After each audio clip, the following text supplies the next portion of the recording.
foi campeão brasileiro em 95, não é um time que tem conquistado títulos.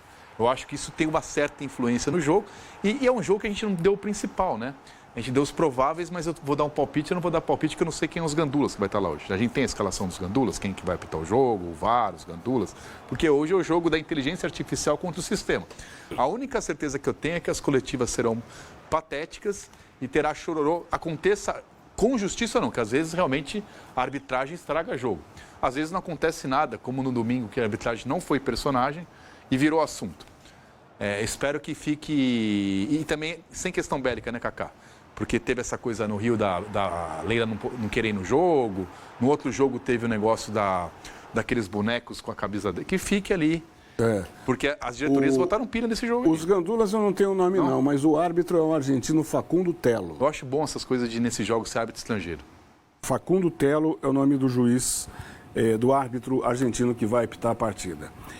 Quando o Jorge Jesus veio para o Brasil, a gente, aqui no Bola, acho que você estava no programa, a gente entrevistou uma jornalista portuguesa que trouxe as características não só do Jorge Jesus, que não foi o primeiro português a vir treinar no Brasil, mas foi aquele que mais chamou atenção no início, né, dessa escalada, depois abriu-se, escancarou-se a porta para os portugueses virem para cá. E ela dizia na entrevista, Berna, acho que você vai se lembrar, que os portugueses gostam muito de blefar. E o Jorge Jesus sempre foi um blefador, de esperar a escalação, de mudar em cima da hora. Você estava, não estava? Estava. Será que a escalação do Palmeiras hoje, o Abel pode usar uma artimanha que os portugueses, já que a gente tem tanto ali, ó, Murilo, Vitor Reis, Rafael, Richard Rios, Felipe Anderson, Rony, meio que porque é um jogo de dois portugueses, tem o Arthur Jorge contra o Abel Ferreira. Será que o Abel pode esconder a escalação até o limite, você acha, não? Eu acho que ambos vão fazer isso, né? O time do Botafogo me parece mais pronto. Concordo com o Vitor que quando tem seus dias bons, é um futebol, de fato, de saltar os olhos. Mas tem muitos dias ruins também. Recentemente, até a gente citou o jogo contra o Cruzeiro. Teve jogo contra o Palmeiras, no próprio Engenhão, que o Botafogo vence por 1-0.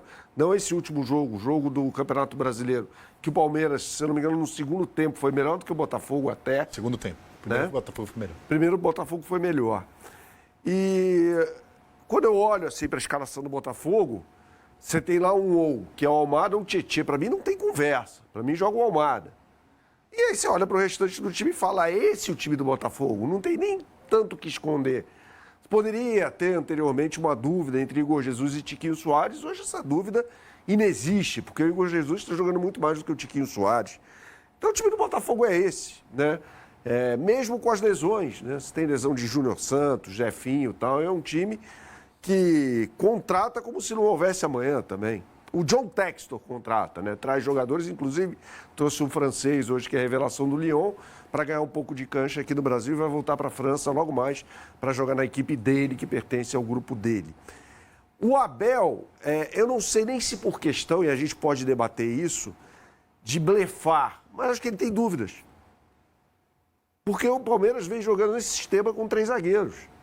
E, de repente, ele volta com o sistema com 2 zagueiros, que é o provável, e a gente não sabe, com o Marcos Rocha, como disse o Vitor, sendo um lateral que vai ficar mais, e o Caio Paulista ir Só que ali... O Luiz Henrique, né?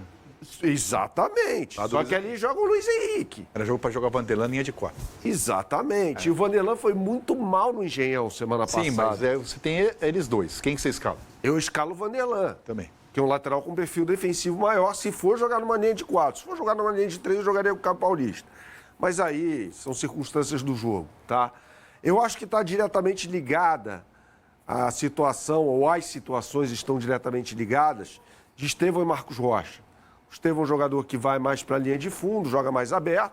Marcos Rocha vai ajudar ali no processo de saída de bola, forma uma linha de 3 quando o Palmeiras estiver atacando.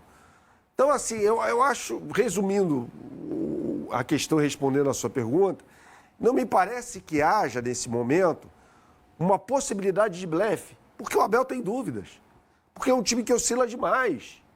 Num jogo contra o São Paulo, jogou melhor do que o São Paulo, do que os reservas do São Paulo, majoritariamente reservas do São Paulo, durante um tempo, sim.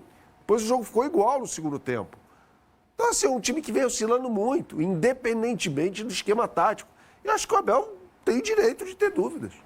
Então ele jogaria com 4 na defesa. Porque no primeiro jogo ele usou Vitor Reis, Gustavo Gomes e Murilo, fazendo uma defesa com 3. O Giai aberto pela direita, o Vanderlan pela esquerda. Aí o meio-campo, Moreno e Veiga. Ataque Maurício, Flaco e Rony. Estevam não tinha condição para os 90 minutos. Essa foi a escalação do primeiro jogo. E o Botafogo entrou com o John, Matheus Ponte, Bastos, Alexander Barbosa e Cuiabano, Gregório, Marlon Freitas, Luiz Henrique, Savarino e Almada e o Igor Jesus. É isso, o time titular do Botafogo. Ainda na coletiva o Abel foi questionado pós-jogo por que Estevam e Felipe Anderson entraram só no segundo tempo. E ele argumentou que, desde que ele assumiu o Palmeiras, a critério dele, ninguém volta de contusão direto. Só que passou uma semana, agora acaba o ano se não ganhar hoje, então eu duvido que não jogue os dois hoje, embora muita gente tenha colocado dúvida, Felipe Anderson, Rony. Eu acho que se você gastou essa grana, Felipe Anderson, será que hoje tem que jogar, velho. Será que o Textor tem que jogar? Será que o Textor virá? Pode escalar o Lázaro. O Textor virá São Paulo? Se eu fosse botafoguense, eu torceria para isso. Eu também, eu acho o Lázaro um jogador limitadíssimo. Por que o Lázaro? Eu acho... Para nível de Palmeiras, tá? Porque assim, o Palmeiras, ele de fato oscila bastante na temporada e você vê que o esquema, o desenho é modificado pelo treinador, mas a oscilação ela permanece. Porque eu acho que os problemas são mais individuais que coletivos. É muita gente mal ao mesmo tempo, ou muita gente que sempre entregou muita regularidade e não está conseguindo agora. Porque esse time também deu uma certa envelhecida, embora tenha contratado bastante, mas obviamente que esses caras precisam de um tempo de adaptação. O Palmeiras, ele começa a cair de produção e vem a data FIFA, recentemente. Depois da data FIFA, o Palmeiras engata, se eu não me engano, 3 ou 4 vitórias e o time começa a se apresentar muito melhor. Naquele momento, ele conseguiu um parceiro para o Veiga no meio, além dos 2 volantes, o Lázaro. O Lázaro vinha muito bem, depois ele se lesionou e agora ele está voltando aos poucos e não acho, por exemplo, que contra o São Paulo ele tenha feito um jogo ruim, muito pelo contrário. Ele contribuiu bastante e conseguiu ajudar o Veiga. O Abel, na entrevista coletiva após o jogo contra o Botafogo, ele deu algumas dicas, porque, evidentemente, ele leu o que aconteceu com a equipe dele. Então, ele falou sobre duelos no campo de defesa que o Botafogo ganhou, duelos físicos, uma dificuldade enorme de impedir os lançamentos, a ligação direta, a dificuldade de parar os pontas e a dificuldade que o Palmeiras teve para construir as suas jogadas. Ou seja, tudo. A única... Por quê? Hã? Por quê? Eu acho que o Palmeiras, pelo menos no meio, é uma equipe mais forte. Os 2 volantes do Botafogo, eles Eu jogam... gosto muito do Marlon Freitas. Hã? Gosto muito do Marlon Freitas. Não, o Marlon Freitas jogando tem muito. jogado muita bola. E principalmente o Gregory lançamento do tá Marlon jogando bem Freitas também. tem desequilibrado, porque ele coloca sempre o ponta no mano a mano com os adversários, com os defensores. Para quem acompanha o Palmeiras, o Abel não vai escalar uma equipe, eu ia colocar como tradicional, algo previsível. Ele vai tentar uma situação diferente hoje diante do Botafogo. Quem acompanha o Palmeiras de perto está entendendo dessa forma. Mesmo que ele precise do resultado, eu acho que ele precisa se preocupar muito em parar o Botafogo, porque hoje ele vai se sentir bastante confortável jogando no contragolpe. E a coletiva que ele deu lá no Newton Santos, ele, Estevam, eles falaram como quem já ganhou. Na coletiva passada ele falou 78 vezes, mas a volta vai ser em casa. A volta vai ser em casa. A volta vai ser em casa. O Estevam falou... Então, assim, me passou um pouco de... Não só soberba. Me passou uma confiança e uma certeza do que ele... Eu acho que ele não tem dúvida. Eu acho que ele pode errar. Eu fiquei com a convicção que ele sabe exatamente o que ele vai fazer. Agora, ele perdeu a Libertadores do passado. Ninguém fala isso, porque tem um fã-clube gigantesco, ele tem muito mérito, mas a Libertadores vai contar dele.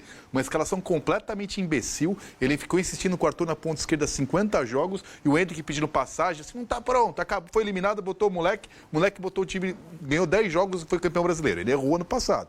Então, acho que ele não vai esperar ser eliminado para fazer o que ele precisa fazer. Eu acho que, e o Vitor Reis está jogando muito mais que Murilo e Gustavo Gomes.